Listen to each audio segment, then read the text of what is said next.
Page Reish Daled. We're doing the Maharal just for 5 minutes.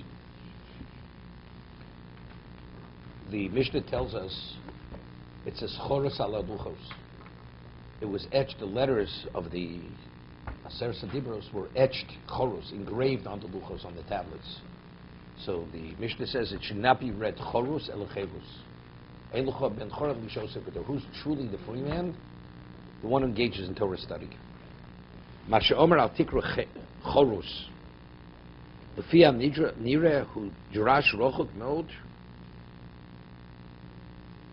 Ki ma'inyin zel Masha Omer ha kosuv michtav lo kimbu choros al luchos. What does it say? It says the writing was God's writing. God wrote the Aseret Dibros on the luchos, and it says, and his writing was choros al luchos. So we're explaining the engraving of the luchos was God's engraving. All of a sudden, the Mishnah tells us it shouldn't be read choros b'chevrus. I mean, it's going back on what it previously said. The writing was the engraving of God. It shouldn't be read engraving. It should be read free man.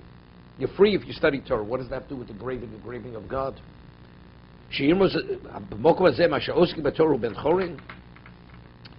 אבל הדבר הזה כמו שרתי בחכמים שאני רחוקים מאוד למישהו חוסד das. He's saying what I always used to say. Years ago I used to say Yeshir. I said Yeshir, been saying Yeshir. So we started learning Gemara many years ago. Some of the people would say, Rabbi, it doesn't make any sense. Gemara doesn't make sense. I said, no, it makes sense. You don't understand. Makes sense? You don't understand.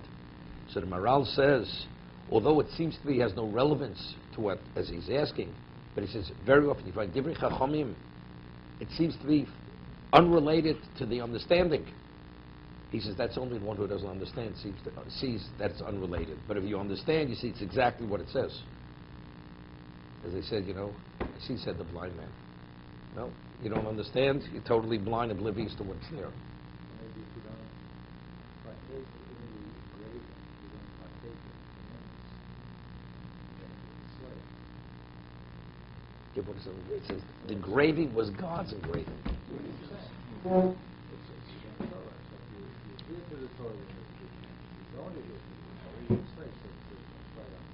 Okay, it's not a play on words. It's not a play. No, I was thinking because it's God's engraving. So if you learn the Torah as God's Torah, that's when then you're a free man. If you study Torah as intellectualism, it does nothing for you. All this may advance your intellect, but in terms of affecting your life, it doesn't affect your life. You remain the same slave to your desires. It doesn't make a difference. It still doesn't spiritualize you. No, shlo lishma means I'm doing it for the sake of reward. You do it for the sake of intellectualism. You're starting out. It's not going to. You're not a ben chorin yet. No, you're not a ben chorin. You're not a ben chorin. You're not a ben chorin. It's interesting. The famous word Maharal. The Torah is referred to as Torah. Torah tziva l'anu Moshe. It should say chochma tziva l'anu Moshe. Wisdom. Torah is the greatest level of intellect. So what does the Torah means? To guide, to direct, give you. Meaning, if you take it as a prescription of life, meaning it's not just to intellectualize, but it's to actualize what you understand, then it affects you, then it impacts you. Otherwise it doesn't impact you. If it's purely abstract intellectualism. The Mishuchos das Rabzu Bekan Dov Muflag mode, he says. What they're alluded to is something which is muflag, something which is beyond. Zeki asechlu tziur hametzius. What is intellect? Intellect is not intangible. It's not intangible. It's visualizing reality. The mind grasps and we visualize and we classify and quantify reality. That's what intellect is. Okay? Also, it's quantifying reality. To understand what is reality of existence. What are letters? Letters are formations of shapes which communicate ideas. By looking at those letters, because of the shapes and the conjugation of the letters, the words, it conveys what? a message, right? Information. It's understanding through those letters what is reality, right? Without intellect, the person is not in touch with reality.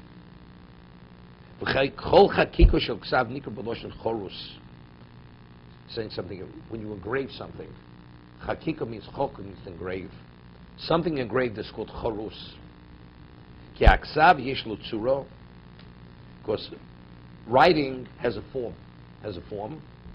V'ze'in aksav agli shu tzura gashmius. Yikol gom b'shem tzura yesh olov.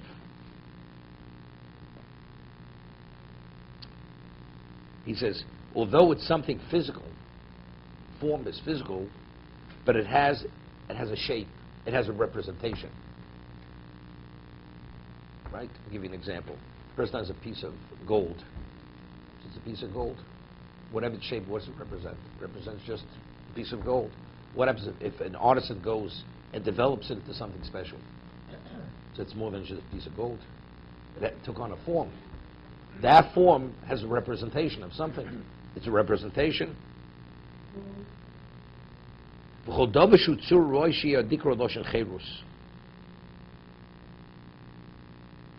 says something interesting. Anything which takes on form has relevance to cherus. Why? He explains. When a person is enslaved, is subjugated, that's the physicality.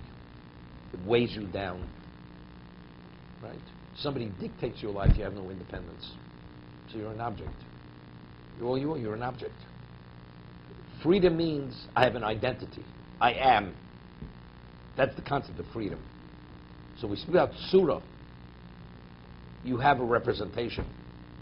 You have an innate value unto yourself. That's cherus. That's the direction you're going in. So because the nichtav, the engraving, was God's engraving, therefore we're not talking about just an ordinary form here. This is the most spiritual form. Therefore, if you engage in that, you're not that physical being any longer. You become the spiritual being. You're freed up of all your physicality. That's the way he's going to conclude. To be continued.